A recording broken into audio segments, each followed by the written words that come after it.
fahendrena sy fahamatorana. Manasanao anaraka zany hevitra izany.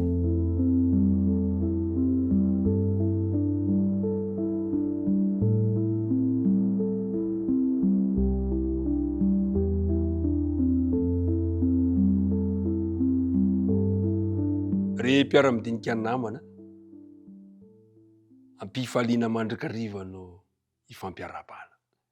Efa zatra miaraka isika, efa zatra miaona isika, kanefa na izany aza de faly hatrany miaraka aminao. Tonononao aminao sy ny ankonanao ny fiadanany Tompo. Dery iaraka hivavaka isika. Andriamanitra raina eo.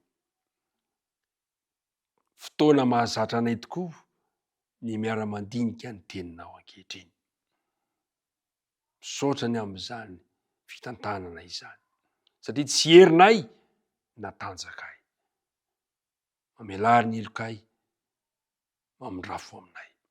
Ka raha andinika ny teninao zahay, de tomoera ty amponinay amin'ny lalan'ny fanena masina, tonononay nivavaka aminaran'i Jesosy.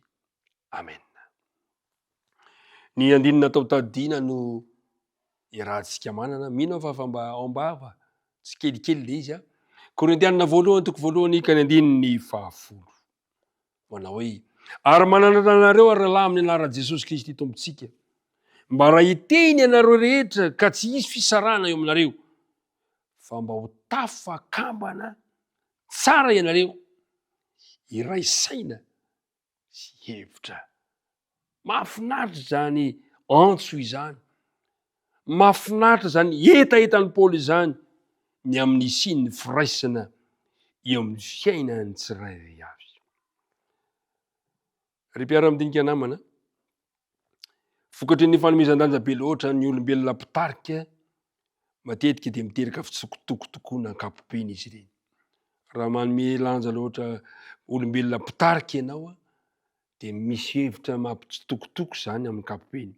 Mety animba firaisana eo anivon'ny fikambanana, fiangonana sy ny fahasalamana ny ara-panahy mambra ihany koa zany toy zavatra zany, satria ny fahatsoan-kevitra momba fanompoana kristianina de mety hahatonga ny fiangonana anome lanja tafahoatra mpitarika sasany ka mety hanambany ny hafa kosa.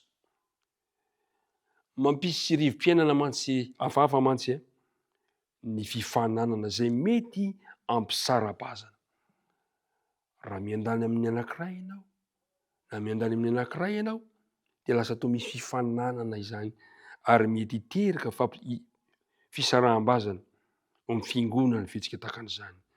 Ary ankoatr'izany, raha ataontsika ivony maha-kristianina antsika ny mpitarika zay olombelona, de Kristy mihitsy indray no mety hoe sorontsika tsy eo amin'ny toerana zay tokony hisy azy intsony eo amin'ny fiainantsika. Zay ny zava-doza.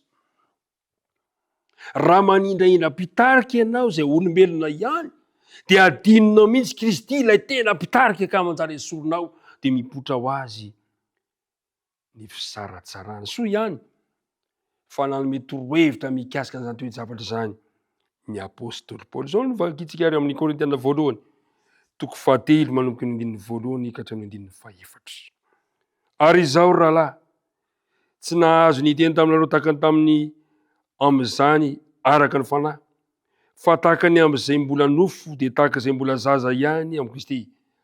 Ronono no nomeko anareo fa tsy vendikanina, satria tsy mbola matanjaka ianareo. Eny mbola tsy matanjaka mandraka ankehitriny aza, fa mbola araka nofo ihany ianareo.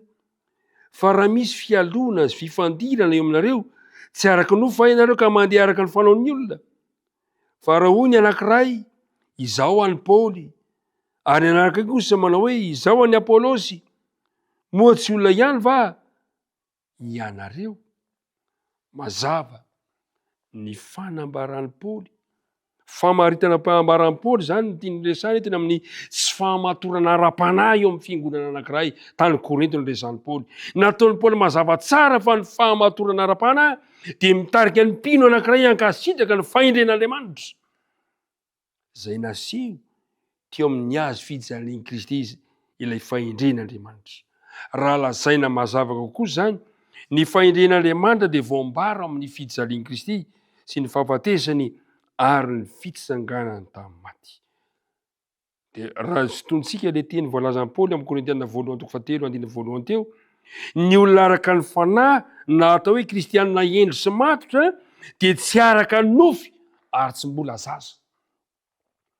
Ilay zaza resan'ny Paoly eto izy hoe ronono ihany no meko anareo fa tsy ventikana. Inona no tiany Paoly lazaina anatin'izany toy ny zavatra izany? Hoe mihinana ventikana fa tsy ronono. Inona ny davatra tiana ambaran'i Paoly satria fahendrena sy fahamatorana no resan'ny Paoly dia zao no fanambarany taridalana izay am-pelatanantsika. Hoy izy hoe fa amin'izay rehetra mivelona amin'ny ronono, izay zany le ronono, dia tsy zatra miteny fahamarinana satria mbola zaza-boto. Raha toa zany ka mbola misalasalany amin'ny fahamarinana ny mpino anankiray, dia mbola azo lazaina ho zaza-boto ary mbola mivelona amin'ny ronono ihany izy mandraka ankehitriny. Fa ho an'izay efa lehibe ny ventikana dia ho an'izay efa manana saina, zatra mampiasa tsara ka nampiasaina amin'ny fahaizana manavaka ny tsara sy ny ratsy eo amin'ny fiainana. Izany hoe ny kristianina endry sy matotra izany dia tsy manao hoe izao an'i Paoly, izao an'i Apôlôsy, tsy miteny an'izany. Raha toa zany ka miteny ny olona anankiray hoe za miandany amin'ny ranona na iranona dia mbola tsy ao ilay fahendrena sy fahamatorana ara-panahy. Zay ny zavatra tena ilazain'i Paoly. Sao lazain'i Paoly ao amin'ny andininy fahasivy amin'ny Korintiana voalohany toko fahasivy. Toko fahatelo, Korintiana voalohany toko fahatelo ka ny andininy fahasivy. Hoy izy hoe fa mpiara amin'ny asana amin'Andriamanitra izahay ary sahan'Andriamanitra sy trano arafitr'Andriamanitra ianareo. Te hiteny zany Paoly fa ny tsirairay avy dia mpiara-miasa amin'Andriamanitra ary olombelona ihany. Isika rehetra dia an'Andriamanitra amin'ny alalan'i Kristy.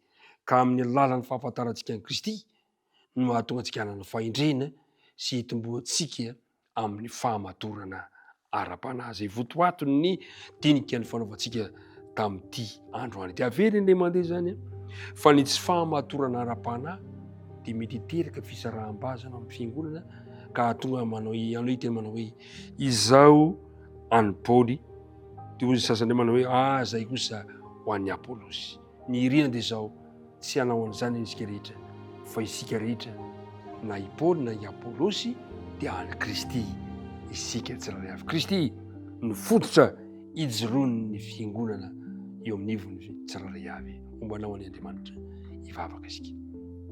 Andriamanitra ray be fitiavanao, misaotra anao izay no izao fotoana sarobidy ahafahany nandinika ny teninao izao. Tomoera ty amponinay mba hanaova ilay fanapahan-kevitra androany mba hanananay fahendrena sy fahamatorana araka ny sitraponao. Ampio zahay mba hanananay izany toetra zay tianao hanananay izany. Dia momba anay, momba ny mpiara-midinika rehetra, aza mampifono hamasaraka anay mandritra ty andro any ity. Tononona ny vavaka amin'ny anaran'i Jesosy.